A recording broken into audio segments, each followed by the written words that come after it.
राजा परीक्षित ने शुकदेव जी से पूछा, कृपा करके यदुवंश में अपने अंश श्री बलराम जी के साथ अवतीर्ण हुए भगवान श्री कृष्ण का परम पवित्र चरित्र हमें सुनाइए। भगवान श्री कृष्ण समस्त प्राणियों के जीवन दाता एवं सर्वात्मा है। उन्होंने यदुवंश में अवतार लेकर जो जो लीलाएं की, उनका विस्तार से हम लोगों को श्रवण करवाइए। जिनकी तृष्णा की प्यास सर्वदा के लिए बुझ चुकी है, वे जीवन मुक्त महापुरुष जिसका पूर्ण प्रेम से अतृप्त रहकर गान किया करते हैं। मुमुक्षु जनों के लिए जो भवरोग की रामबाण औषधि है, तथा विषय लोगों के लिए भी उनके कान और मन को परम आह्लाद देने वाला है। भगवान श्री कृष्ण चंद्र के ऐसे सुंदर, सुखद, रसीले गुण अनुवाद से पशु घाती अथवा आत्मघाती मनुष्य के अतिरिक्त और ऐसा कौन है जो विमुख हो जाए, उसे प्रीति न करे। श्री कृष्ण तो मेरे कुलदेव ही हैं।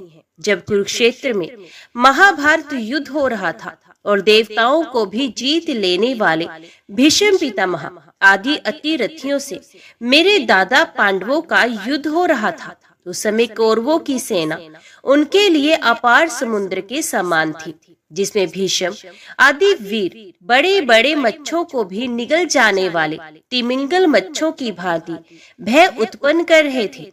परंतु मेरे स्वनाम धन्य पितामह भगवान श्री कृष्ण के चरण कमलों की नौका का आश्रय लेकर उस समुद्र को अनायास ही पार कर गए। ठीक वैसे ही जैसे कोई मार्ग में चलता हुआ स्वभाव से ही बछड़े के खुर का गड्ढा पार कर जाए। महाराज, मेरा ये शरीर जो आपके सामने है तथा जो कौरव और पांडव दोनों ही वंशों का एकमात्र सहारा था, अश्वत्थामा के ब्रह्मास्त्र से जल चुका था। उस समय मेरी माता जब भगवान की शरण में गई, तब उन्होंने हाथ में चक्र लेकर मेरी माता के गर्भ में प्रवेश किया और मेरी रक्षा की। वे समस्त शरीरधारियों के भीतर आत्मा रूप से रहकर अमृतत्व का दान कर रहे थे और बाहर काल रूप से रहकर मृत्यु का मनुष्य के रूप में प्रतीत होना, ये तो उनकी एक लीला है। आप उन्हीं के ऐश्वर्य और माधुर्य से परिपूर्ण लीलाओं का वर्णन कीजिए। सूत जी कहते हैं, शौनक जी, भगवान के प्रेमियों में अग्रगण्य एवं सर्वज्ञ श्री सुखदेव जी महाराज ने परीक्षित का ऐसा समीचीन प्रश्न सुनकर उनका अभिनंदन किया और भगवान श्री कृष्ण की उन लीलाओं का वर्णन प्रारंभ किया जो समस्त कलमलों को सदा के लिए धो डालती हैं। श्री सुखदेव जी कहते हैं, भगवान के लीला रस के रसिक राष्ट्री, तुमने जो कुछ निश्चय किया है वे बहुत ही सुंदर और आदरणीय है, क्योंकि सबके हृदय आराध्य श्री कृष्ण की लीला कथा श्रवण करने में तुम्हें सहज एवं सुदृढ़ प्रीति प्राप्त हो गई है। भगवान श्री कृष्ण की कथा के संबंध में प्रश्न करने से ही वक्ता, प्रश्नकर्ता और श्रोता तीनों ही पवित्र हो जाते हैं। जैसे गंगा जी का जल या भगवान शालिग्राम का चरणामृत सभी को पवित्र कर देता है। परीक्षित, उस समय लाखों दैत्यों के दल ने घमंडी राजाओं का रूप धारण कर अपने भारी भार से पृथ्वी को आक्रांत कर रखा था। उसे त्राण पाने के लिए वे ब्रह्मा जी की शरण में गए। पृथ्वी ने उस समय गो का रूप धारण कर रखा था। उसके नेत्रों से आंसू बह बह कर मुंह पर आ रहे थे। उसका मन तो खिन्न था ही, शरीर भी बहुत कृश हो गया था। वे बड़े करुण स्वर से रंभा रही थी। ब्रह्मा जी के पास जाकर उसने उन्हें अपनी पूरी कष्ट कहानी सुनाई। ब्रह्मा जी ने बड़ी सहानुभूति के साथ उसकी दुख गाथा सुनी। उसके बाद वे भगवान शंकर, स्वर्ग के अन्य प्रमुख देवता तथा गो के रूप में आई हुई पृथ्वी को अपने साथ लेकर क्षीर सागर के तट पर गए। भगवान देवताओं के भी आराध्य देव हैं। वे अपने भक्तों की समस्त अभिलाषाएं पूर्ण करते हैं और उनके समस्त कलेशों को नष्ट कर देते हैं। वे ही जगत के एकमात्र स्वामी हैं। क्षीर सागर के तट पर पहुंचकर ब्रह्मा आदि देवताओं ने पुरुष सूक्त के द्वारा परम पुरुष सर्वांतर्यामी प्रभु की स्तुति की। स्तुति करते करते ब्रह्मा जी समाधिस्थ हो गए। उन्होंने समाधि अवस्था में आकाशवाणी सुनी। इसके बाद जगत के निर्माण कर्ता ब्रह्मा जी ने देवताओं से कहा, देवताओं, मैंने भगवान की वाणी सुनी है, तुम लोग भी उसे मेरे द्वारा अभी सुन लो और फिर वैसा ही करो। उसके पालन में विलंब नहीं होना चाहिए। भगवान को पृथ्वी के कष्ट का पहले से ही पता है। वे ईश्वरों के भी ईश्वर है। अतः अपनी काल शक्ति के द्वारा पृथ्वी का भार हरण करते हुए वे जब तक पृथ्वी पर लीला करे, तब तक तुम लोग भी अपने अपने अंशों के साथ यदुकुल में जन्म लेकर उनकी लीला में सहयोग दो। वसुदेव जी के घर स्वयं पुरुषोत्तम भगवान प्रकट होंगे। उनकी और उनकी प्रियतमा की सेवा के लिए देवांगनाएं जन्म ग्रहण करें। स्वयं प्रकाश भगवान शेष भी, जो भगवान की कला होने के कारण अनंत हैं और जिनके सहस्र मुख हैं, भगवान के प्रिय कार्य करने के लिए उनसे पहले ही उनके बड़े भाई के रूप में अवतार ग्रहण करेंगे। भगवान की वे ऐश्वर्यशालिनी योग माया भी, जिसने सारे जगत को मोहित कर रखा है, उनकी आज्ञा से उनकी लीला के कार्य संपन्न करने के लिए अंश रूप से अवतार ग्रहण करेंगे। परीक्षित, प्रजापतियों के स्वामी भगवान ब्रह्मा जी ने देवताओं को इस प्रकार आज्ञा दी और पृथ्वी को समझा बुझाकर ढांढस बंधाया। इसके बाद वे अपने परम धाम को चले गए। प्राचीन काल में यदुवंशी राजा थे सूरसेन। वे मथुरापुरी में रहकर मथुर मंडल और शूरसेन मंडल का राज्य शासन करते थे। उसी समय से मथुरा ही समस्त यदुवंशी नरपतियों की राजधानी हो गई थी। भगवान श्री हरि सर्वदा यहाँ विराजमान रहते हैं। एक बार मथुरा में शूर के पुत्र वसुदेव जी विवाह करके अपनी नव विवाहिता पत्नी देवकी के साथ घर जाने के लिए रथ पर सवार हुए। उग्रसेन का लड़का था कंस। उसने अपनी चचेरी बहन देवकी को प्रसन्न करने के लिए उसके रथ के घोड़ों की रास पकड़ ली। वे स्वयं ही रथ हाँकने लगा। यद्यपि उसके साथ सैकड़ों सोने के बने हुए रथ चल रहे थे। देवकी के पिता थे देवक। अपनी पुत्री पर उनका बड़ा प्रेम था। कन्या को विदा करते समय उन्होंने उसे सोने के हारों से अलंकृत 400 हाथी, 15,000 घोड़े, 1800 रथ तथा सुंदर सुंदर दासियां दहेज में दी। विदाई के समय वर वधु के मंगल के लिए एक ही साथ शंख, तुरही, मृदंग और दुधंबियां बजने लगी। मार्ग में जिस समय घोड़ों की रास पकड़कर कंस रथ हाँक रहा था, उस समय आकाशवाणी ने उसे संबोधन करके कहा, अरे मूर्ख, जिसको तू रथ में बैठाकर लिए जा रहा है, उसकी 8वीं गर्भ की संतान तुझे मार डालेगी। कंस बड़ा पापी था। उसकी दुष्टता की कोई सीमा नहीं थी। वे भोज वंश का कलंक ही था। आकाशवाणी सुनते ही उसने तलवार खींच ली और अपनी बहन की चोटी पकड़कर उसे मारने के लिए तैयार हो गया। वे अत्यंत क्रूर तो था ही, पाप कर्म करते करते निर्लज्ज भी हो गया था। उसका ये काम देखकर महात्मा वसुदेव जी उसको शांत करते हुए बोले, राजकुमार, आप भोजवंश के होनहार वंशधर तथा अपने कुल की कीर्ति बढ़ाने वाले हैं। बड़े बड़े शूरवीर आपके गुणों की सराहना करते हैं। इधर ये तो एक स्त्री, दूसरी आपकी बहन और तीसरे ये विवाह का शुभ अवसर।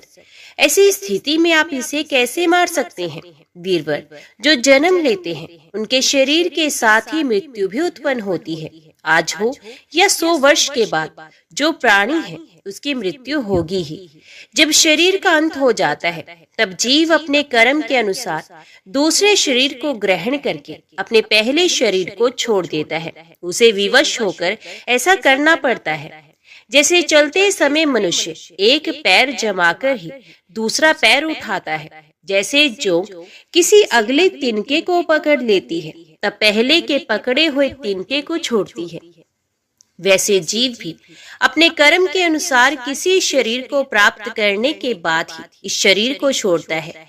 जैसे कोई पुरुष जागृत अवस्था में राजा के ऐश्वर्य को देखकर और इंद्रादि के ऐश्वर्य को सुनकर उसकी अभिलाषा करने लगता है और उसका चिंतन करते करते उन्हीं बातों में घुल मिलकर एक हो जाता है तथा स्वप्न में अपने को राजा या इंद्र के रूप में अनुभव करने लगता है। साथ ही अपने दृढ़ अवस्था के शरीर को भूल जाता है। कभी कभी जागृत अवस्था में भी मन ही मन उन बातों का चिंतन करते करते तन्मय हो जाता है और उसे स्थूल शरीर की सुध नहीं रहती।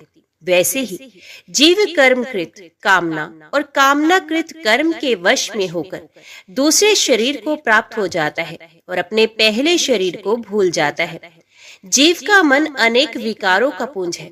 देहांत के समय वे अनेक जन्मों के संचित और प्रारब्ध कर्मों की वासनाओं के अधीन होकर माया के द्वारा रचे हुए अनेक 5 भौतिक शरीरों में से जिस किसी शरीर के चिंतन में तल्लीन हो जाता है और मान बैठता है कि ये मैं हूँ, उसे वही शरीर ग्रहण करके जन्म लेना पड़ता है।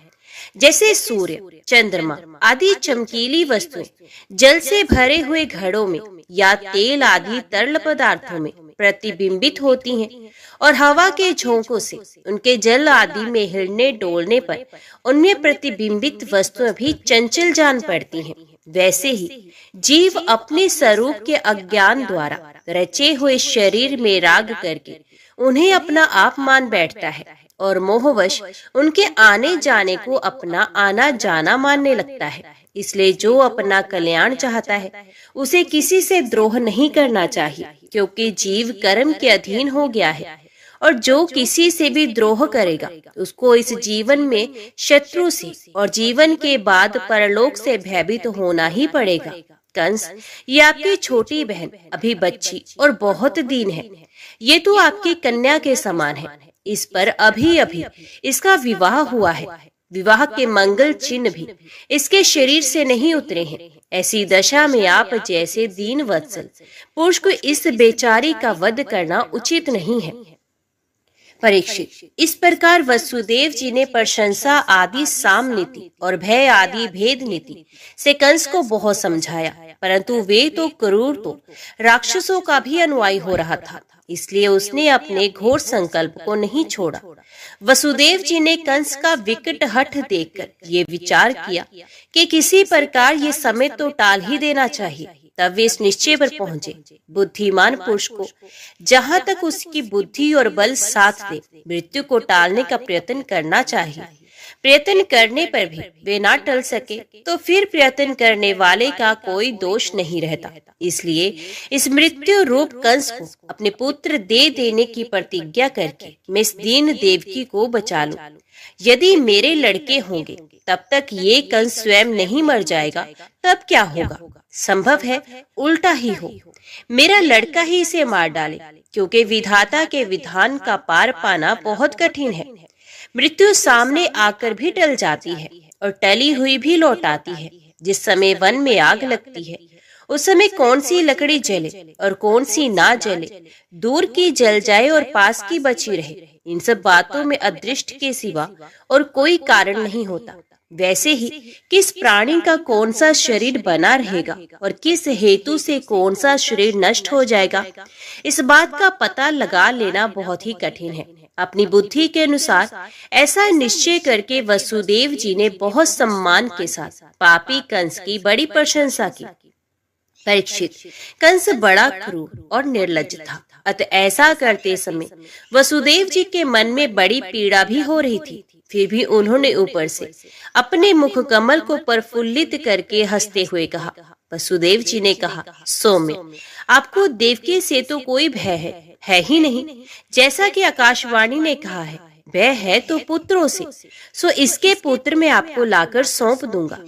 परीक्षित, कंस जानता था कि वसुदेव जी के वचन झूठे नहीं होते और इन्होंने जो कुछ कहा है वे युक्ति संगत भी है, इसलिए उसने अपनी बहन देवकी को मारने का विचार छोड़ दिया। इससे वसुदेव जी बहुत प्रसन्न हुए और उसकी प्रशंसा करके अपने घर चले गए। देवकी बड़ी सती साध्वी थी। सारे देवता उसके शरीर में निवास करते थे। समय आने पर देवकी के गर्भ से प्रति वर्ष एक एक करके 8 पुत्र तथा 1 कन्या उत्पन्न हुई। पहले पुत्र का नाम था कीर्तिमान। वसुदेव जी ने उसे लाकर कंस को दे दिया। ऐसा करते समय उन्हें कष्ट तो अवश्य हुआ, परंतु उससे भी बड़ा कष्ट उन्हें इस बात का था कि कहीं उनके वचन झूठे ना हो जाए। परीक्षित, सत्यसंध पुरुष बड़े से बड़ा कष्ट भी सह लेते हैं। ज्ञानियों को किसी बात की अपेक्षा नहीं होती।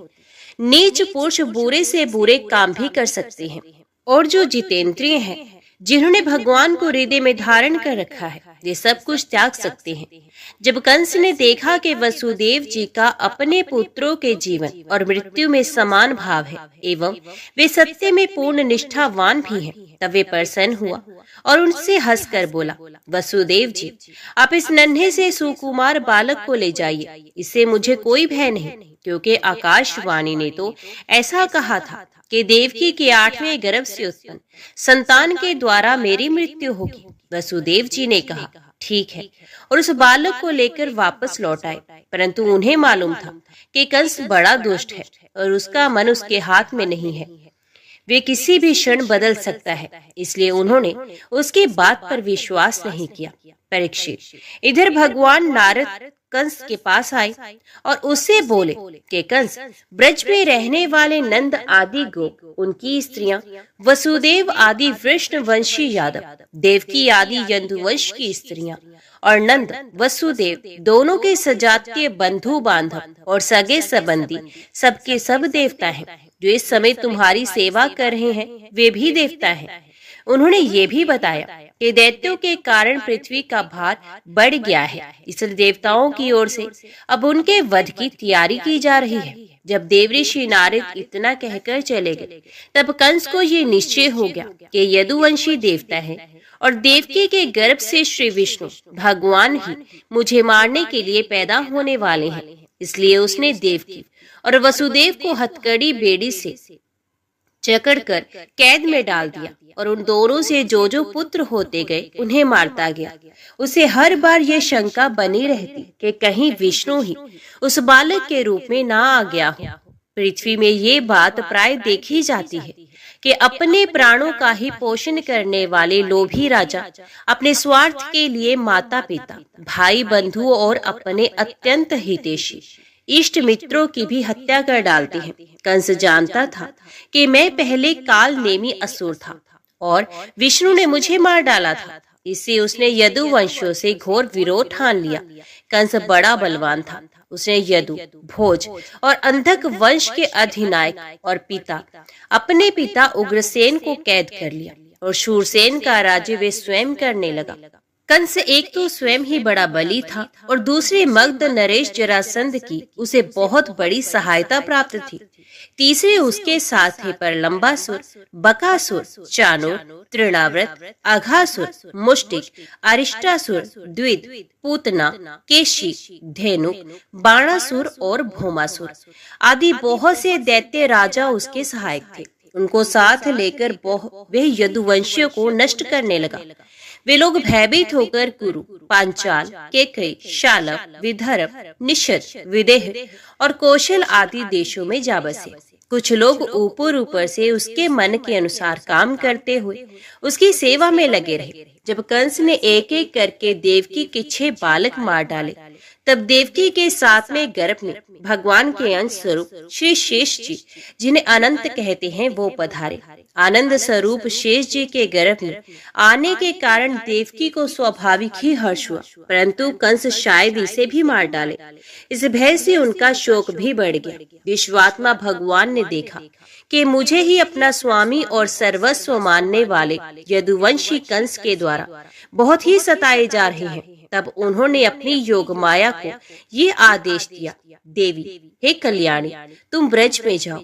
वे प्रदेश ग्वालों और गौ से सुशोभित है। वहाँ नंद बाबा के गोकुल में वसुदेव की पत्नी रोहिणी निवास करती है।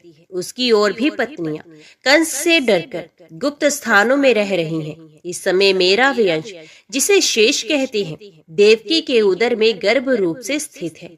उसे वहां से निकालकर तुम रोहिणी के पेट में रख दो।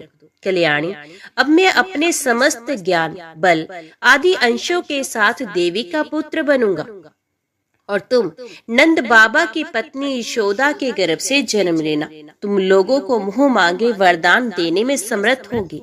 मनुष्य तुम्हें अपनी समस्त अभिलाषाओं को पूर्ण करने वाली जानकर धूप, दीप, नैवेद्य एवं अन्य प्रकार की सामग्रियों से तुम्हारी पूजा करेंगे।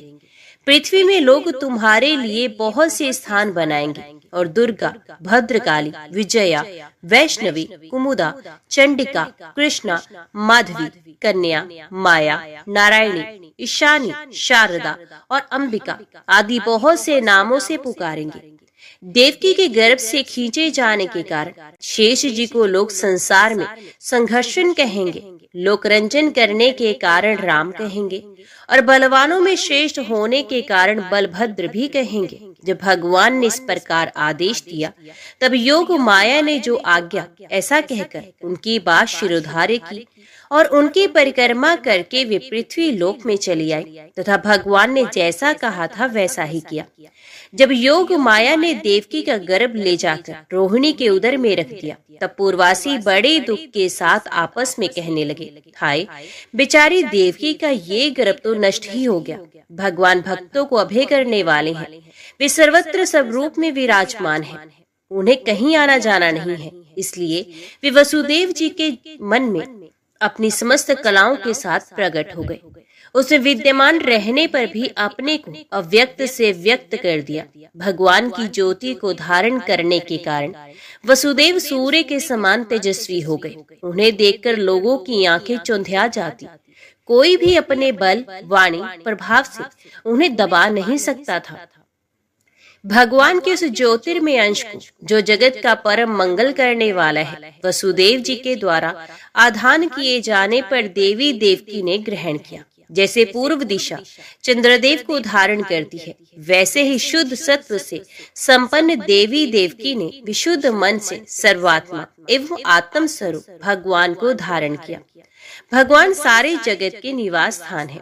देवकी उनका भी निवास स्थान बन गए, परंतु घड़े आदि के भीतर बंद किए हुए दीपक का और अपनी विद्या दूसरे को ना देने वाले ज्ञान खंड की श्रेष्ठ विद्या का प्रकाश जैसे चारों ओर नहीं फैलता, वैसे ही कंस के कारागार में बंद देवकी की भी उतनी शोभा नहीं हुई। देवकी के गर्भ में भगवान विराजमान हो गए थे। उसके मुख पर पवित्र मुस्कान थी और उसके शरीर की कांति से बंदी ग्रह जगमगाने लगा था। जब कंस ने उसे देखा तब वे मन ही मन कहने लगा, अब की बार मेरे प्राणों के ग्राहक विष्णु ने इसके गर्भ में अवश्य ही प्रवेश किया है, क्योंकि इससे पहले देवकी कभी ऐसी ना थी। अब इस विषय में शीघ्र से शीघ्र मुझे क्या करना चाहिए? देवकी को मारना तो ठीक ना होगा, क्योंकि वीर पुरुष सर्वात्वश अपने पराक्रम को कलंकित नहीं करते। एक तो ये स्त्री है, दूसरी मेरी बहन और तीसरी गर्भवती है। इसको मारने से तो तत्काल ही मेरी कीर्ति, लक्ष्मी और आयु नष्ट हो जाएगी। वे मनुष्य तो जीवित रहने पर भी मरा हुआ ही है। जो अत्यंत क्रूरता का व्यवहार करता है, उसकी मृत्यु के बाद लोग उसे गाली देते हैं। इतना ही नहीं, वे देह अभिमानियों के योग्य घोर नरक में भी वश्य जाता है। यद्यपि कंस देवकी को मार सकता था, किंतु स्वयं ही वे इस अत्यंत क्रूरता के विचार से निवृत्त हो गया। अब भगवान के प्रति दृढ़ वैर का भाव मन में गांठकर उनके जन्म की प्रतीक्षा करने लगा। वे उठते बैठते, खाते पीते, सोते जागते और चलते फिरते सर्वदा ही श्री कृष्ण के चिंतन में लगा रहता। जहाँ उसकी आंख पड़ती, जहाँ कुछ खड़का होता, वहाँ उसे श्री कृष्ण दिख जाते। इस प्रकार उसे सारा जगत ही श्री कृष्णमय दिखने लगा। परीक्षित, भगवान शंकर और ब्रह्मा जी कंस के कैद खाने में आए। उनके साथ नारद आदि ऋषि भी थे। वे लोग सुमधुर वचनों से सबकी अभिलाषा पूर्ण करने वाले श्री हरि की इस प्रकार स्तुति करने लगे, हे प्रभु, अब सत्य संकल्प है। सत्य ही आपकी प्राप्ति का श्रेष्ठ साधन है। सृष्टि के पूर्व, प्रलय के पश्चात और संसार की स्थिति के समय इन असत्य अवस्थाओं में भी आप सत्य हैं। पृथ्वी, जल, तेज, वायु और आकाश, इन 5 दृश्यमान सत्यों के आप ही कारण हैं और उनमें अंतर्यामी रूप से विराजमान भी हैं। आप इस दृश्यमान जगत के परमार्थ स्वरूप हैं। आप ही मधुर वाणी और समदर्शन के प्रवर्तक हैं। भगवान अब बस सत्य स्वरूप ही हैं। हम सब आपकी शरण में आए हैं। ये संसार क्या है? एक सनातन वृक्ष। इस वृक्ष का आश्रय है प्रकृति। इसके दो फल हैं, सुख और दुख। 3 जड़ें हैं, सत्व, रज और तम। 4 रस हैं, धर्म, अर्थ, काम और मोक्ष। इसके जानने के 5 प्रकार हैं, श्रोत, त्वचा, नेत्र, रसना और नासिका। इसके 6 स्वभाव हैं, पैदा होना, रहना, बढ़ना, बदलना, घटना और नष्ट हो जाना। इस वृक्ष की शाल है 7 धातुएं, रस, रुधिर, मांस, भेद, अस्थि, मज्जा और शुक्र। 8 शाखाएं हैं, 5 महाभूत, मन, बुद्धि और अहंकार। इसमें मुख आदि 9 द्वार खोड़र हैं। प्राण, अपान, व्यान, उदान, समान, नाग, कुरम, कृकिल, देवदत्त और धनंजय। ये 10 प्राण ही इसके 10 पत्ते हैं। इस संसार रूपी वृक्ष पर 2 पक्षी हैं, जीव और ईश्वर। इस संसार रूप वृक्ष की उत्पत्ति के आधार एकमात्र आप ही हैं। आप में ही इसका प्रलय होता है और आपके ही अनुग्रह से इसकी रक्षा भी होती है। जिनका चित्त आपकी माया से आवृत हो रहा है, इस सत्य को समझाने की शक्ति खो बैठा है, वे ही उत्पत्ति, स्थिति और प्रलय करने वाले ब्रह्मादि देवताओं को अनेक दिखते हैं। तत्वज्ञानी पुरुष तो सबके रूप में केवल आपका ही दर्शन करते हैं। आप ज्ञान स्वरूप हैं, आत्मा है, चराचर जगत के कल्याण के लिए अनेकों रूप धारण करते हैं। आपके वे रूप विशुद्ध, अप्राकृतिक, सत्व में होते हैं और संत पुरुषों को बहुत सुख देते हैं। साथ ही दुष्टों को उनकी दुष्टता का दंड भी देते हैं, उनके लिए अमंगल में भी होते हैं। कमल के समान कोमल अनुग्रह भरे नेत्रों वाले प्रभु कुछ बिरले लोग ही हैं जो आपके समस्त पदार्थों और प्राणियों के आश्रय रूप में पूर्ण एकाग्रता से अपना चित्त लगा पाते हैं और आपके चरण कमल रूपी जहाज का आश्रय लेकर इस संसार सागर को बछड़े के खुर के गड्ढे के समान अनायास ही पार कर जाते हैं। क्यों ना हो, अब तक के संतों ने इसी जहाज से संसार सागर को पार जो किया है। परम प्रकाश स्वरूप परमात्मा आपके भक्तजन सारे जगत के निष्कपट प्रेमी सच्चे हितैषी होते हैं। वे स्वयं को इस भयंकर और कष्ट से पार करने योग्य संसार सागर को पार कर ही जाते हैं, किंतु औरों के कल्याण के लिए भी वे यहाँ आपके चरण कमलों की नौका स्थापित कर जाते हैं। वास्तव में सत्पुरुषों पर आपकी महान कृपा है, उनके लिए आप अनुग्रह स्वरूप ही हैं। कमल नयन, जो लोग आपके चरण कमलों की शरण नहीं लेते तथा आपके प्रति भक्ति भाव से रहित होने के कारण जिनकी बुद्धि भी शुद्ध नहीं, वे अपने को झूठ मूठ मुक्त मानते हैं, वास्तव में तो वे बद्ध ही हैं।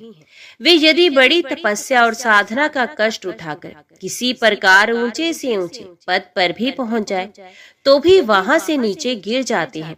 परंतु भगवान, जो आपके अपने निज जन हैं, जिन्होंने आपके चरणों में अपनी सच्ची प्रीति जोड़ रखी है, वे कभी उन ज्ञान अभिमानियों की भांति अपने साधन मार्ग से गिरते नहीं।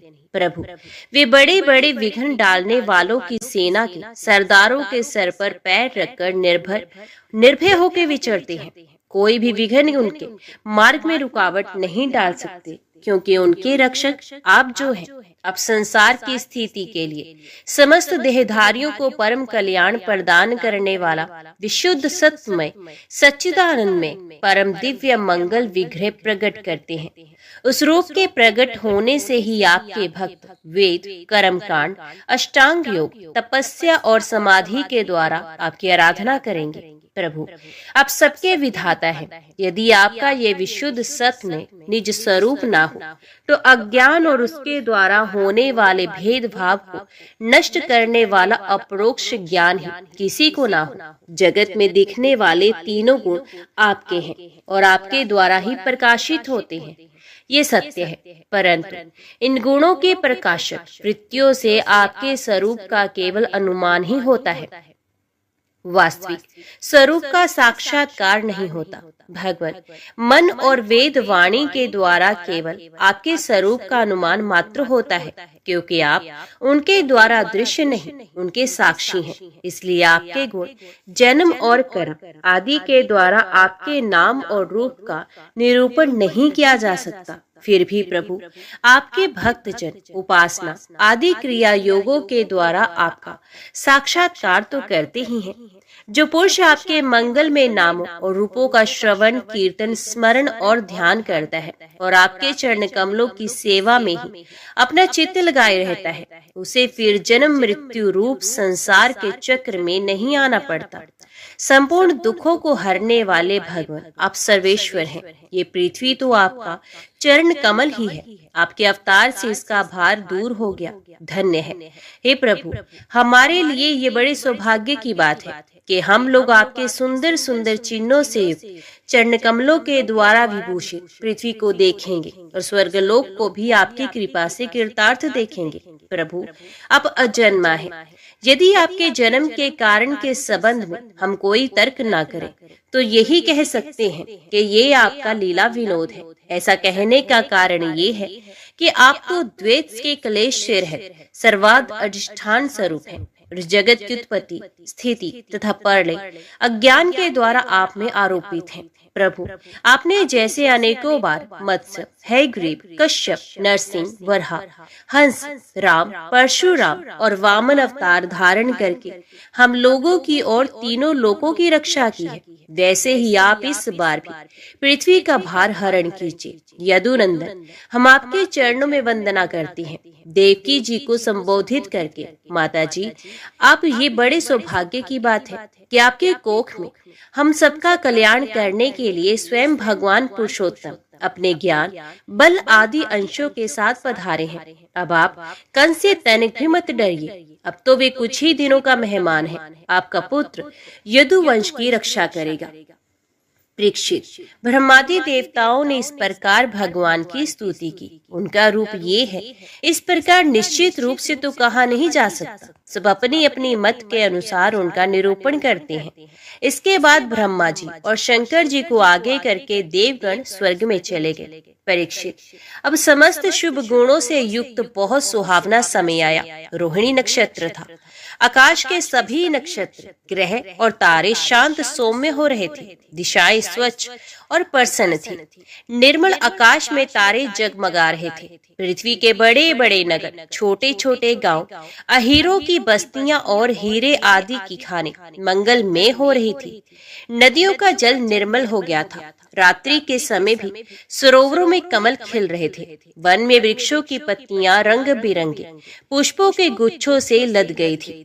कहीं पक्षी चहक रहे थे तो कहीं भोरे गुनगुना रहे थे। उस समय परम पवित्र और शीतल मंद सुगंध वायु अपने स्पर्श से लोगों को सुखदान करती हुई बह रही थी। ब्राह्मणों के अग्निहोत्र की कभी न बुझने वाली अग्नियां जो कंस के अत्याचार से बुझ गई थी, वे समय अपने आप जल उठी। संत पुरुष पहले से ही चाहते थे कि असुरों की बढ़ती ना होने पाए। अब उनका मन सहसा प्रसन्नता से भर गया। जिस समय भगवान की आविर्भाव का अवसर आया, स्वर्ग में देवताओं की दुधम्बियां अपने आप बज उठी। किन्नर और गंधर्व मधुर स्वर में गाने लगे तथा सिद्ध और चारण भगवान के मंगल में गुणों की स्तुति करने लगे। विद्याधरियां अप्सराएं के साथ नाचने लगी। बड़े बड़े देवता और ऋषि मुनि आनंद से भरकर पुष्पों की वर्षा करने लगे। जल से भरे हुए बादल समुद्र के पास जाकर धीरे धीरे गर्जना करने लगे। जन्म मृत्यु के चक्र से छुड़ाने वाले जनार्दन के अवतार का समय था निश्चित। चारों ओर अंधकार का साम्राज्य था। उसी समय सबके हृदय में विराजमान भगवान विष्णु देव रूपिणी देविकी के गर्भ से प्रकट हुए। जैसे पूर्व दिशा में 16 कलाओं से पूर्ण चंद्रमा का उदय हो गया हो, वसुदेव जी ने देखा उनके सामने एक अद्भुत बालक है। उसके नेत्र कमल के समान कोमल और विशाल हैं। 4 सुंदर हाथों में शंख गदा चक्र और कमल लिए हुए है। वक्षस्थल पर श्रीवत्स का चिन्ह है। अत्यंत सुंदर स्वर्णमय रेखा है। गले में कौस्तुभ मणि झिलमिला रही है। वर्षकालीन मेघ के समान परम सुंदर श्यामल शरीर पर मनोहर पीताम्बर फहरा रहा है। बहुमूल्य वैदूर मणि के किरीट और कुंडल की कांति से सुंदर सुंदर घुंघराले बाल सूर्य की किरणों के समान चमक रहे हैं। कमर में चमचमाती करधनी की लड़ियां लटक रही हैं, बाहों में बाजूबंद और कलाइयों में कंकण शोभायमान हो रहे हैं। इन सब आभूषणों से सुशोभित बालक के अंग अंग से अनोखी छटा छिटक रही है। जब वसुदेव जी ने देखा कि मेरे पुत्र के रूप में स्वयं भगवान ही आए हैं, तब पहले तो उन्हें असीम आश्चर्य हुआ, फिर आनंद से उनकी आंखें खिल उठी। उनका रोम रोम परम आनंद में मगन हो गया। श्री कृष्ण जन्मोत्सव मनाने की उतावली में उन्होंने उसी समय ब्राह्मणों के लिए 10,000 गायों का संकल्प कर दिया। परीक्षित, भगवान श्री कृष्ण अपनी अंग कांति से सूतिका ग्रह को जगमग कर रहे थे। जब वसुदेव जी को ये निश्चय हो गया कि ये तो परम पुरुष परमात्मा ही है, तब भगवान का प्रभाव जान लेने से उनका सारा भय जाता रहा। अपनी बुद्धि स्थिर करके उन्होंने भगवान के चरणों में अपना सर झुका दिया और फिर हाथ जोड़कर वे उनकी स्तुति करने लगे। वसुदेव जी ने कहा, मैं समझ गया कि आप प्रकृति से अतीत साक्षात पुरुषोत्तम है। आपका स्वरूप है केवल अनुभव और केवल आनंद। आप समस्त बुद्धियों के एकमात्र साक्षी हैं। आप ही सर्ग के आदि में अपनी प्रकृति से त्रिगुण में जगत की सृष्टि करते हैं, फिर उसमें प्रविष्ट ना होने पर भी अप्रविष्ट के समान जान पड़ते हैं। जैसे जब तक महत्व आदि कारण तत्व पृथक पृथक रहते हैं, तब तक उनकी शक्ति भी पृथक होती है। जब वे इंद्रियादि 16 विकारों के साथ मिलते हैं, तभी इस ब्रह्मांड की रचना करते हैं और इसे उत्पन्न करके इसी में अनुप्रविष्ट से जान पड़ते हैं। परंतु सच्ची बात तो ये है कि वे किसी भी पदार्थ में प्रवेश नहीं करते। ऐसा होने का कारण ये है कि उनसे बनी हुई जो भी वस्तु है, उनमें वे पहले से ही विद्यमान रहते हैं। ठीक वैसे ही बुद्धि के द्वारा केवल गुणों के लक्षणों का ही अनुमान किया जाता है और इंद्रियों के द्वारा केवल गुण में विषयों का ही ग्रहण होता है। यद्यपि आप उनमें रहते हैं, फिर भी उन गुणों के ग्रहण से आपका ग्रहण नहीं होता। इसका कारण ये है कि आप सब कुछ हैं, सबके अंतर्यामी हैं और परमार्थ सत्य आत्म स्वरूप है। गुणों का आवरण आपको ढक नहीं सकता, इसलिए आप में ना बाहर है ना भीतर। फिर आप किसमें प्रवेश करेंगे? जो अपने इन दृश्य गुणों को अपने से पृथक मानकर सत्य समझता है, वे अज्ञानी है, क्योंकि विचार करने पर ये देह गेह आदि पदार्थ वाग विलास के सिवा और कुछ नहीं सिद्ध होते। विचार के द्वारा जिस वस्तु का अस्तित्व सिद्ध नहीं होता, बल्कि जो बाधित हो जाती है, उसको सत्य मानने वाला पुरुष बुद्धिमान कैसे हो सकता है? प्रभु कहते हैं कि आप स्वयं समस्त क्रियाओं, गुणों और विकारों से रहते हैं, फिर भी जगत की सृष्टि, स्थिति और प्रलय आपसे ही होते हैं। ये बात परम ऐश्वर्यशाली परब्रह्म परमात्मा आपके लिए असंगत नहीं है, क्योंकि तीनों गुणों के आश्रय आप ही हैं। इसलिए उन गुणों के कार्य आदि का आप में ही आरोप किया जाता है। आप ही तीनों लोगों की रक्षा करने के लिए अपनी माया से सत्वमय शुक्ल वर्ण धारण करते हैं। उत्पत्ति के लिए रज प्रधान रक्त वर्ण और प्रलय के समय तमोगुण प्रधान कृष्ण वर्ण स्वीकार करते हैं। प्रभु आप सर्वशक्तिमान और सबके स्वामी हैं। इस संसार की रक्षा के लिए आपने मेरे घर में अवतार लिया है। आजकल कोटि कोटि असुर सेनापतियों ने राजा का नाम धारण कर रखा है और अपने अधीन बड़ी बड़ी सेनाएं कर रखी हैं। आप उन सबका संहार करेंगे। देवताओं के भी आराध्य देव प्रभु, ये कंस बड़ा दुष्ट है। इसे जब मालूम हुआ कि आपका अवतार हमारे घर होने वाला है, तब उसने आपके भय से आपके भाइयों को मार डाला। अभी उसके दूत आपके अवतार का समाचार उसे सुनाएंगे और वे अभी अभी हाथ में शस्त्र लेकर दौड़ आएगा। परीक्षित, इधर देवकी ने देखा कि मेरे पुत्र में तो पुरुषोत्तम भगवान के सभी लक्षण मौजूद हैं। पहले तो उन्हें कंस से कुछ भय मालूम हुआ, परंतु फिर वे बड़े पवित्र भाव से मुस्कुराती हुई स्तुति करने लगी। हे प्रभु, वेदों ने आपके जिस रूप को अव्यक्त और सबका कारण बताया है, जो ब्रह्म ज्योति स्वरूप समस्त गुणों से रहित और विकारहीन है, उसे विशेषण रहित, अनविचनीय, निष्क्रिय एवं केवल विशुद्ध सत्ता के रूप में कहा गया है। वही बुद्धि आदि के प्रकाशक विष्णु आप स्वयं हैं। जिस समय ब्रह्मा की पूरी आयु 2 प्रारब्ध समाप्त हो जाते हैं, काल शक्ति के प्रभाव से सारे लोक नष्ट हो जाते हैं। पंच महाभूत अहंकार में, अहंकार महतत्व में और महतत्व प्रकृति में लीन हो जाता है। उसमें एकमात्र आप ही शेष रह जाते हैं। इसी से आपका एक नाम शेष भी है। प्रकृति के एकमात्र सहायक प्रभु, निमेष से लेकर वर्ष पर्यंत अनेक विभागों में विभक्त जो काल है, जिसकी चेष्टा से ये संपूर्ण विश्व सचेष्ट हो रहा है और जिसकी कोई सीमा नहीं है, वे आपकी लीला मात्र है। आप सर्वशक्तिमान और परम कल्याण के आश्रय हैं। मैं आपकी शरण लेती हूँ प्रभु। ये जीव मृत्युग्रस्त हो रहा है। ये मृत्यु रूप कराल व्याल से भयभीत होकर संपूर्ण लोकांतरों में भटकता रहा है, परंतु इसे कभी नहीं, कहीं भी ऐसा स्थान नहीं मिल सका जहाँ ये निर्भय होकर रहे। आज बड़े भाग्य से इसे आपके चरणार विंदों की शरण मिल गई है, अतः अब ये स्वस्थ होकर सुखों की नींद सो रहा है। औरों की बात ही क्या, स्वयं मृत्यु भी इसे भयभीत होकर भाग गई है। प्रभु, आप हैं भक्त भयहारी और हम लोग इस दुष्ट कंस से बहुत ही भयभीत हैं, अतः आप हमारी रक्षा कीजिए। आपका ये चतुर्भुज दिव्य रूप ध्यान की वस्तु है। इसे केवल मांस मज्जा में शरीर पर ही दृष्टि रखने वाले देह अभिमानी पुरुषों के सामने प्रकट मत कीजिए। मधुसूदन, इस पापी कंस को ये बात मालूम ना हो कि आपका जन्म मेरे गर्भ से हो रहा है। मेरा धैर्य टूट रहा है। आपके लिए मैं कंस से बहुत डर रही हूँ। विश्वात्मन, आपका ये रूप अलौकिक है। आप शंख चक्र गदा और कमल की शोभा से युक्त अपना ये चतुर्भुज रूप छिपा लीजिए। प्रलय के समय आप इस संपूर्ण विश्व को अपने शरीर में वैसे ही स्वाभाविक रूप से धारण करते हैं जैसे कोई मनुष्य अपने शरीर में रहने वाले शीघ्र रूप आकाश को। वही परम पुरुष परमात्मा आप मेरे गर्भवासी हुए। ये आपकी अद्भुत मनुष्य लीला नहीं तो और क्या है। श्री भगवान ने कहा, हे देवी, स्वयंभू मनवंतर में जब तुम्हारा पहला जन्म हुआ था, उस समय तुम्हारा नाम था प्रश्नि और ये वसुदेव सुतपा नाम से के प्रजापति थे। तुम दोनों के हृदय बड़े शुद्ध थे। जब ब्रह्मा जी ने तुम दोनों को संतान उत्पन्न करने की आज्ञा दी, तब तुम लोगों ने इंद्रियों का दमन करके उत्कृष्ट तपस्या की। तुम दोनों ने वर्षा, वायु, घाम, शीत, उष्ण आदि काल के विभिन्न गुणों को सहन किया और प्राणायाम के द्वारा अपने मन के मैल को धो डाला। तुम दोनों कभी सूखे पत्ते खा लेते और कभी हवा पीकर रह जाते। तुम्हारा चित्त बड़ा शांत था। इस प्रकार तुम लोगों ने मुझसे अभीष्ट वस्तु प्राप्त करने की इच्छा से मेरी आराधना की। मुझ में चित्त लगाकर ऐसा परम दुष्कर और घोर तप करते करते देवताओं के 12,000 वर्ष बीत गए। पुण्यमयी देवी, उस समय मैं तुम दोनों पर प्रसन्न हुआ, क्योंकि तुम दोनों ने तपस्या, श्रद्धा और प्रेममयी भक्ति से अपने हृदय में नित्य निरंतर मेरी भावना की थी। उस समय तुम दोनों की अभिलाषा पूर्ण करने के लिए वर देने वालों का राजा मैं इसी रूप में तुम्हारे सामने प्रकट हुआ। जब मैंने कहा कि तुम्हारी जो इच्छा हो मुझसे मांग लो, तब तुम दोनों ने मेरे जैसा पुत्र मांगा।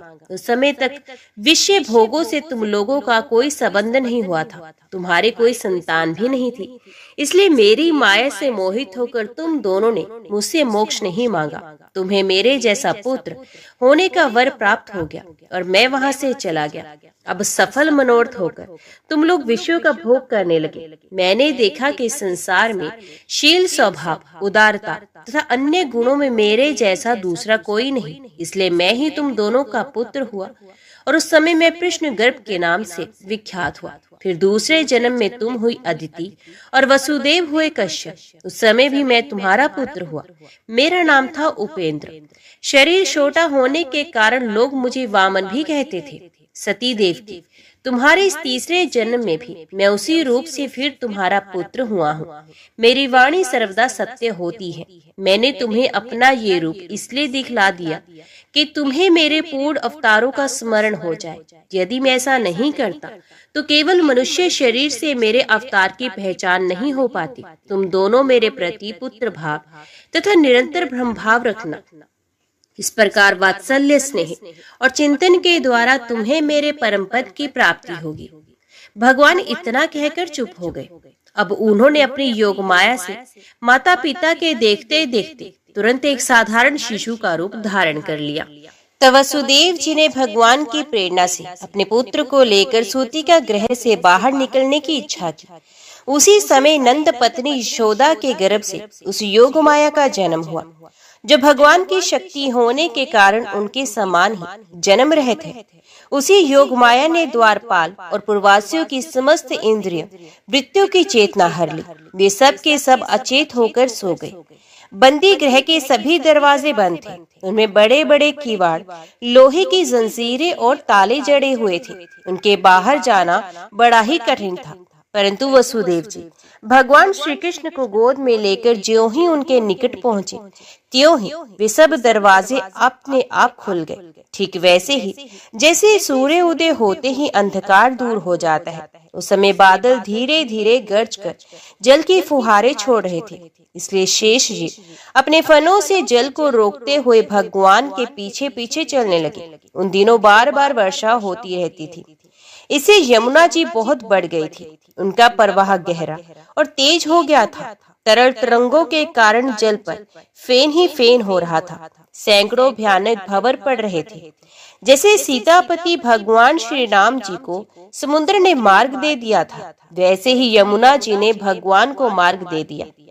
वसुदेव जी ने नंद बाबा के गोकुल में जाकर देखा कि सबके सब गोप नींद में अचेत पड़े हुए हैं। उन्होंने अपने पुत्र को यशोदा जी की शैया पर सुला दिया और उनकी नवजात कन्या लेकर वे बंदी गृह में लौट आए।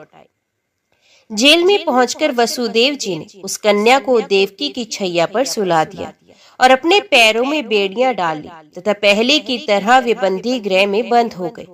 उधर नंद पत्नी यशोदा जी को इतना तो मालूम हुआ कि कोई संतान हुई है, परंतु वे ये न जान सकी कि पुत्र हुआ है या पुत्री, क्योंकि एक तो उन्हें बड़ा परिश्रम हुआ था और दूसरे योगमाया ने उन्हें अचेत कर दिया था।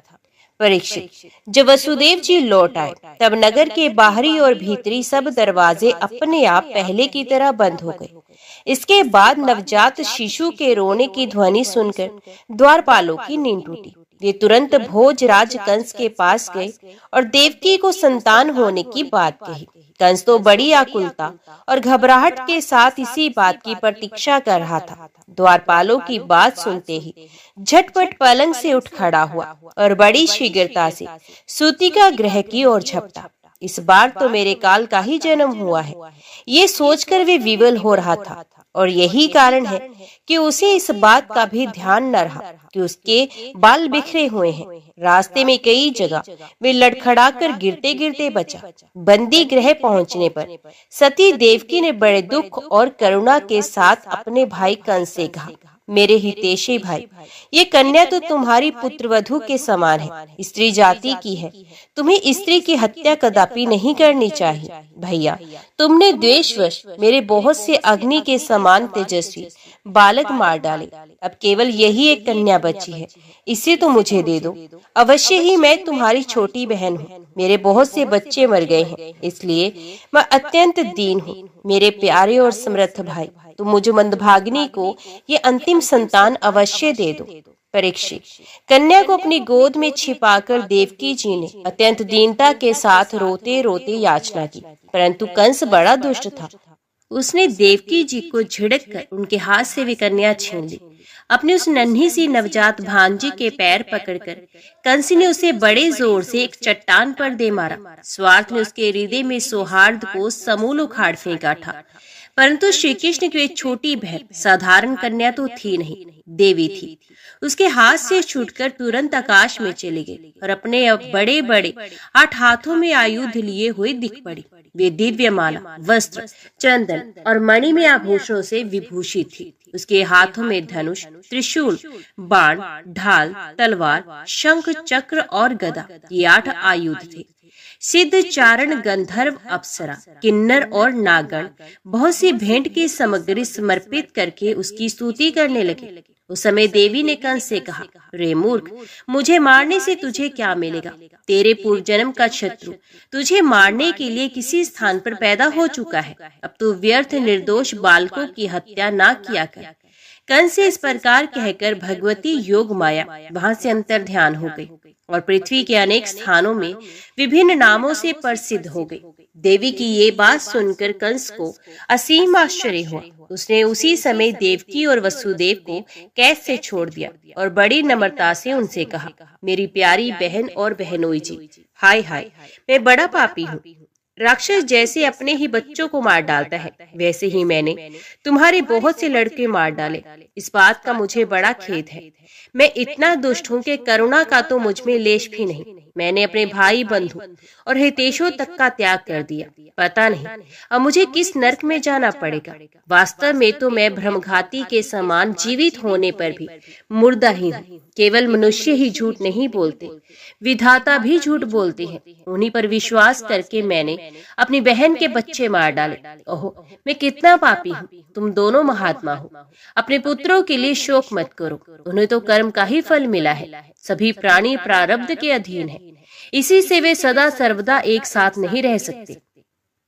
जैसे मिट्टी के बने हुए पदार्थ बनते और बिगड़ते रहते हैं, परंतु मिट्टी में कोई अदल बदल नहीं होती, वैसे ही शरीर का तो बनना बिगड़ना होता ही रहता है, परंतु आत्मा पर इसका कोई प्रभाव नहीं पड़ता। जो लोग तत्व को नहीं जानते, वे सनात्मा शरीर को ही आत्मा मान बैठते हैं। यही उल्टी बुद्धि अथवा अज्ञान है। इसी के कारण जन्म और मृत्यु होते हैं, और जब तक ये अज्ञान नहीं मिटता, तब तक दुख सुख रूप संसार से छुटकारा नहीं मिलता। मेरी प्यारी बहन, यद्यपि मैंने तुम्हारे पुत्रों को मार डाला है, फिर भी तुम उनके लिए शोक ना करो, क्योंकि सभी प्राणियों को विवश होकर अपने कर्मों का फल भोगना पड़ता है। अपने स्वरूप को जानने के कारण जीव जब तक ये मानता रहता है कि मैं मारने वाला हूँ या मारा जाता हूँ, तब तक शरीर के जन्म और मृत्यु का अभिमान करने वाला ये अज्ञानी बाध्य और बाधक भाव को प्राप्त होता है, अर्थात ये दूसरों को दुख देता है और स्वयं दुख भोगता है। मेरी ये दुष्टता तुम दोनों क्षमा करो, क्योंकि तुम बड़े ही साधु स्वभाव और दीनों के रक्षक हो। ऐसा कहकर कंस ने अपनी बहन देवकी और वसुदेव जी के चरण पकड़ लिए। उसकी आंखों से आंसू बह बह कर मुंह तका रहे थे। इसके बाद उसने योग माया के वचनों पर विश्वास करके देवकी और वसुदेव को कैद से छोड़ दिया, और वे तरह तरह से उनके प्रति अपना प्रेम प्रकट करने लगा। जब देवकी जी ने देखा कि भाई कंस को पश्चाताप हो रहा है, तब उन्होंने उसे क्षमा कर दिया। वे उसके पहले अपराधों को भूल गई, और वसुदेव जी ने हंसकर कंस से कहा, मनस्वी कंस, आप जो कहते हैं वे ठीक वैसा ही है। जीव अज्ञान के कारण ही शरीर आदि को मैं मान बैठता है। इसी से अपने पराये का भेद हो जाता है, और ये भेद दृष्टि हो जाने पर तो वे शोक, हर्ष, भय, द्वेष, लोभ, मोह और मद से अंधे हो जाते हैं। फिर तो उन्हें इस बात का पता ही नहीं रहता कि सबके प्रेरक भगवान ही एक भाव से दूसरे भाव का, एक वस्तु से दूसरी वस्तु का नाश करा रहे हैं। जब वसुदेव और देवकी ने इस प्रकार प्रसन्न होकर निष्कपट भाव से कंस के साथ बातचीत की, तब उनसे अनुमति लेकर वे अपने महल चले गए। वे रात्रि बीत जाने पर कंस ने अपने मंत्रियों को बुलाया और योग माया ने जो कुछ कहा था वे सब उन्हें कह सुनाया। कंस ने मंत्री पूर्णता नीति निपुण नहीं थे। दैत्य होने के कारण स्वभाव से देवताओं के प्रति शत्रुता का भाव रखते थे। अपने स्वामी कंस की बात सुनकर वे देवताओं पर और भी चिढ़ गए और कंस से कहने लगे, भोजराज, यदि ऐसी बात है तो हम आज ही बड़े बड़े नगरों में, छोटे छोटे गांवों में, अहीरों की बस्तियों में और दूसरे स्थानों में जितने बच्चे हुए हैं, वे चाहे 10 दिन से अधिक के क्यों ना हो या कम हो, सबको आज ही मार डालेंगे। समरभीर देवगण युद्ध उद्योग करके ही क्या करेंगे? वे तो आपके धनुष की टंकार सुनकर ही सदा सर्वदा घबराए रहते हैं। जिस समय युद्ध भूमि में आप चोट पर चोट करने लगते हैं, बाण वर्षा से घायल होकर अपने प्राणों की रक्षा के लिए सम्रांगण छोड़कर देवता लोग पलायन परायण होकर इधर उधर भाग जाते हैं। कुछ देवता तो अपने अस्त्र शस्त्र जमीन पर डाल देते हैं और हाथ जोड़कर आपके सामने अपनी दीनता प्रकट करने लगते हैं। कोई कोई अपनी चोटी के बाल तथा कच्छ खोलकर आपकी शरण में आकर कहते हैं, हम भयभीत हैं, हमारी रक्षा कीजिए। आप उन शत्रु को नहीं मारते जो अस्त्र शस्त्र भूल गए हो, जिनका रथ टूट गया हो, जो डर गए हो, जो लोग युद्ध छोड़कर अन्य मनस्क हो गए हो, जिनका धनुष टूट गया हो या जिन्होंने युद्ध से अपना मुख मोड़ लिया हो, उन्हें भी आप नहीं मारते। देवता तो बस वही वीर बनते हैं जहाँ कोई लड़ाई झगड़ा ना हो। रणभूमि के बाहर भी बड़ी बड़ी डींग हाँकते हैं। उनसे तथा एकांतवासी विष्णु, वनवासी शंकर, अल्पवीर इंद्र और तपस्वी ब्रह्मा से भी हमें क्या भय हो सकता है? फिर भी देवताओं की उपेक्षा नहीं करनी चाहिए, ऐसी हमारी राय है, क्योंकि है तो वे शत्रु ही। इसलिए उनकी जड़ उखाड़ फेंकने के लिए आप हम जैसे विश्वास पात्र सेवकों को नियुक्त कर दीजिए। जब मनुष्य के शरीर में रोग हो जाता है और उसकी चिकित्सा नहीं की जाती, उपेक्षा कर दी जाती है, तब रोग अपनी जड़ जमा लेता है और फिर वे असाध्य हो जाता है। अथवा जैसे इंद्रियों की उपेक्षा कर देने पर उनका दमन असंभव हो जाता है, वैसे ही यदि पहले शत्रु की उपेक्षा कर दी जाए और वे अपना पांव जमा ले, तो फिर उसको हराना कठिन हो जाता है। देवताओं की जड़ है विष्णु और वे वहां रहता है जहाँ सनातन धर्म है। सनातन धर्म की जड़ है वेद, गो, ब्राह्मण, तपस्या और वे यज्ञ, जिसमें दक्षिणा दी जाती है। इसलिए भोजराज, हम लोग वेदवादी ब्राह्मण, तपस्वी, याज्ञ और यज्ञ के लिए घी आदि हविष्य पदार्थ देने वाली गायों का पूर्ण रूप से नाश कर डालेंगे। ब्राह्मण, गो, वेद, तपस्या, सत्य, इंद्रिय दमन, मनोनिग्रह, श्रद्धा, दया, तितिक्षा और यज्ञ विष्णु के शरीर है। वे विष्णु ही सारे देवताओं का स्वामी तथा असुरों का प्रधान द्वेषी है, परंतु वे किसी गुफा में छिपा रहता है। महादेव, ब्रह्मा और सारे देवताओं की जड़ वही है। उसको मार डालने का उपाय ये है कि ऋषियों को मार डाला जाए। एक तो कंस की बुद्धि स्वयं ही बिगड़ी हुई थी, फिर उसे मंत्री ऐसे मिले थे जो उससे भी बढ़कर दुष्ट थे। इस प्रकार उनसे सलाह करके काल के फंदे में फंसे हुए असुर कंस ने यही ठीक समझा कि ब्राह्मणों को ही मार डाला जाए। उसने हिंसा प्रेमी राक्षसों को संत पुरुषों की हिंसा करने का आदेश दे दिया। वे इच्छा अनुसार रूप धारण कर सकते थे। जब वे इधर उधर चले गए, तब कंस ने अपने महल में प्रवेश किया। उन असुरों की प्रकृति थी रजोगुणी। तमोगुण के कारण उनका चित्त उचित और अनुचित के विवेक से रहित हो गया था। उनके सर पर मौत नाच रही थी। यही कारण है कि उन्होंने संतों से द्वेष किया। जो लोग महान संत पुरुषों का अनादर करते हैं, उनका ये कुकर्म उनकी आयु, लक्ष्मी, कीर्ति, धर्म, लोक परलोक, विषय भोग और सबके सब कल्याण के साधनों को नष्ट कर देता है। नंद बाबा बड़े मनस्वी और उदार थे। पुत्र का जन्म होने पर तो उनका हृदय विलक्षण आनंद से भर गया। उन्होंने स्नान किया और पवित्र होकर सुंदर सुंदर वस्त्र आभूषण धारण किए। फिर वेदज्ञ ब्राह्मणों को बुलाकर स्वसित वाचन और अपने पुत्र का जात कर्म संस्कार करवाया। साथ ही देवता और पितरों की विधि पूर्वक पूजा भी करवाई। उन्होंने ब्राह्मणों को वस्त्र और आभूषणों से सुसज्जित 2 लाख गायें दान की। रत्नों और सुनहरे वस्त्रों से ढके हुए तिल के 7 पहाड़ दान की। समय से, स्नान से, प्रसाक्षण से, संस्कारों से, तपस्या से, यज्ञ से, दान से और संतोष से द्रव्य शुद्ध होते हैं, परंतु आत्मा की शुद्धि तो आत्मज्ञान से ही होती है। उस समय ब्राह्मण, सूत, मागध और वंदी जन मंगल में आशीर्वाद देने तथा स्तुति करने लगे। गायक गाने लगे। भेरी और दुधंबिया बार बार बजने लगे। ब्रजमंडल के सभी घरों के द्वार, आंगन और भीतरी भाग झाड़ बुहार दिए गए। उनमें सुगंधित जल का छिड़काव किया गया। उन्हें चित्र विचित्र ध्वजा, पताका, पुष्पों की मालाओं, रंग बिरंगे वस्त्र और पल्लवों की बंधनवारों से सजाया गया। गाय, बैल और बछड़ों के अंगों में हल्दी तेल का लेप कर दिया गया और उन्हें गेरू आदि रंगीन धातुएं, मोर पंख, फूलों के हार, तरह तरह के सुंदर वस्त्र और सोने की जंजीरों से सजा दिया गया। सभी गवाल बहुमूल्य वस्त्र, गहने, अंगरखे और पगड़ियों से सुसज्जित होकर अपने हाथों में भेंट की बहुत सी सामग्रियां लेकर नंद बाबा के घर गए। यशोदा जी के पुत्र हुआ है, ये सुनकर गोपियों को बड़ा आनंद हुआ। उन्होंने सुंदर सुंदर वस्त्र, आभूषण और अंजन आदि से अपना श्रृंगार किया। गोपियों के मुख कमल बड़े ही सुंदर जान पड़ते थे। उन पर लगी हुई कुमकुम ऐसी लगती मानो कमल की केसर हो। उनके नितंब बड़े बड़े थे। वे भेंट की सामग्री ले लेकर जल्दी जल्दी यशोदा जी के पास चली। उस समय उनके पयोधर हिल रहे थे। गोपियों के कानों में चमकती हुई मणियों के कुंडल झिलमिला रहे थे। गले में सोने के हार जगमगा रहे थे। वे बड़े सुंदर सुंदर रंग बिरंगे वस्त्र पहने हुए थे। मार्ग में उनकी चोटियों में गूथे हुए फूल बरसते जा रहे थे।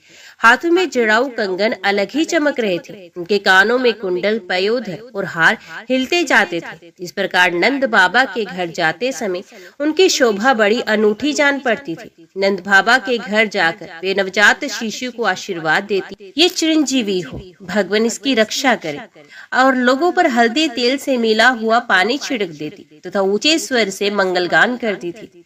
भगवान श्री कृष्ण समस्त जगत के एकमात्र स्वामी हैं। उनके ऐश्वर्य, माधुर्य, वात्सल्य सभी अनंत हैं। वे जब नंद बाबा के ब्रज में प्रकट हुए उस समय उनके जन्म का महान उत्सव मनाया गया। उनमें बड़े बड़े विचित्र और मंगलमय बाजे बजाए जाने लगे। आनंद में मतवाले होकर गोपगण एक दूसरे पर दही, दूध, घी और पानी उड़ेलने लगे। एक दूसरे के मुंह पर मक्खन मलने लगे और मक्खन फेंक फेंक कर आनंद उत्सव मनाने लगे। ओम नमो भगवते वासुदेवाय नमः। जय श्री राधे कृष्णा। आज की वीडियो में इतना ही। उम्मीद करती हूँ वीडियो आपको पसंद आई होगी। वीडियो पसंद आई हो तो वीडियो को लाइक और चैनल को सब्सक्राइब जरूर कीजिएगा। जय श्री कृष्णा लिखकर कमेंट बॉक्स में अपनी हाजिरी और अपने सुझाव देना ना भूलेगा। तो मिलते हैं अगली कथा अगली वीडियो के साथ।